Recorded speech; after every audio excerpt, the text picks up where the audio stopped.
समय समय पर प्रत्येक युग में कई सारे महान पुरुषों ने जन्म लिया है जिनकी वीरता और साहस से भरी कहानियां न केवल वर्तमान पीढ़ी बल्कि आने वाली पीढ़ियों को भी प्रेरणा देती है।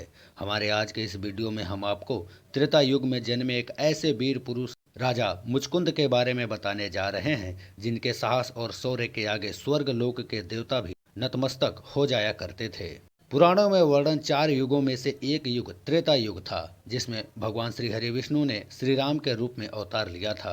त्रेता युग को द्वितीय युग भी कहा जाता है जिसकी अवधि करीब 12,28,000 वर्ष थी।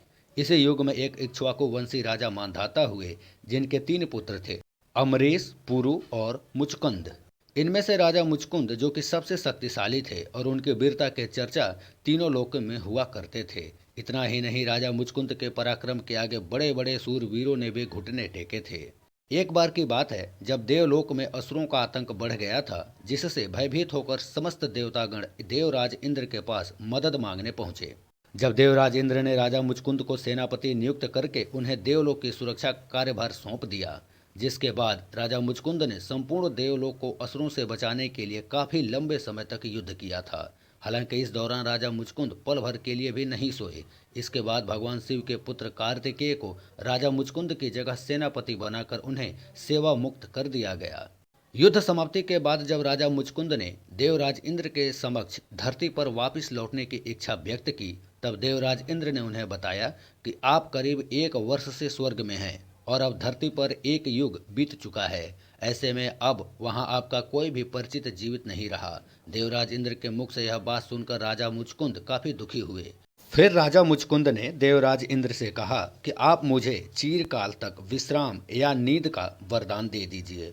इस पर देवराज इंद्र ने राजा मुचकुंद को यह वरदान देते हुए साथ में ये भी कहा कि जो भी आपकी नींद में बाधा बने वह तुरंत ही जलकर भस्म हो जाए। देवराज इंद्र जो कि राजा मुचकुंद के सेवा भाव से अत्यधिक प्रसन्न थे, उन्होंने राजा मुचकुंद को मांगा हुआ वरदान दे दिया।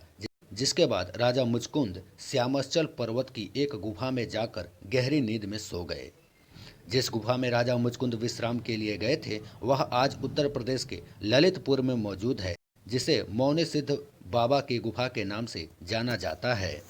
हमारे 4 युगों में से तीसरे स्थान पर द्वापर युग आता है जिसकी अवधि काल 8,64,000 वर्ष बताई गई है। इस युग में भगवान श्री कृष्ण ने अवतार लिया था।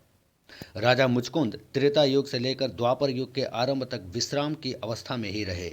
इसके बाद जब भगवान श्री हरि विष्णु ने श्री कृष्ण रूप में अवतार लिया, तब उस समय श्री कृष्ण से बदला लेने के लिए मगध नरेश जरासंध ने मथुरा पर आक्रमण किया था।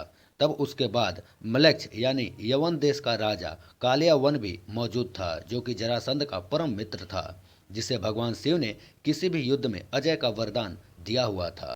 ऐसे में जब कालियावन भगवान श्री कृष्ण को युद्ध में मारने के लिए उनके पीछे पीछे गया, तब भगवान श्री कृष्ण मथुरा से करीब 125 की दूरी पर स्थित उस गुफा में जाकर छिप गए जहां राजा मुचकुंद सो रहे थे। इतना ही नहीं, भगवान श्री कृष्ण ने कालियावन को भ्रमित करने के लिए अपनी पीताम्बरी राजा मुचकुंद के ऊपर डाल दी और स्वयं गुफा के पीछे जाकर छिप गए। जिसके बाद कालियावन ने राजा मुचकुंद को ही श्री कृष्ण समझकर उनको विश्राम से जगा दिया। लेकिन राजा मुचकुंद जिन्हें देवराज इंद्र का वरदान मिला हुआ था, जो कोई भी उनके नींद में खलल डालेगा वह तुरंत भस्म हो जाएगा।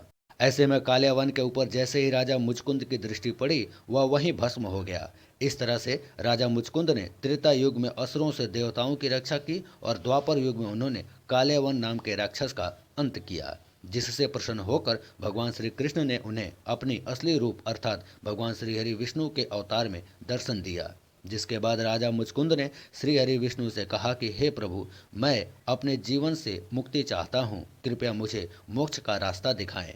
इसके बाद प्रभु श्री हरि विष्णु ने उन्हें एक यज्ञ करने का सलाह दिया, जिसकी पूर्णाहुति होने के बाद राजा मुचकुंद गंधमादन नामक पर्वत पर तपस्या करते हुए मोक्ष को प्राप्त हो गए। राजा मुचकुंद ने साधारण राजा की योनि में जन्म लेकर अपने वीर और पराक्रम के बल पर स्वर्ग लोक के अनेक देवी देवताओं की रक्षा की, साथ ही कई सारे राक्षसों का वध करके अधर्म का नाश किया, जिनके बारे में विभिन्न पुराणों और शास्त्रों में वर्णन मिलता है।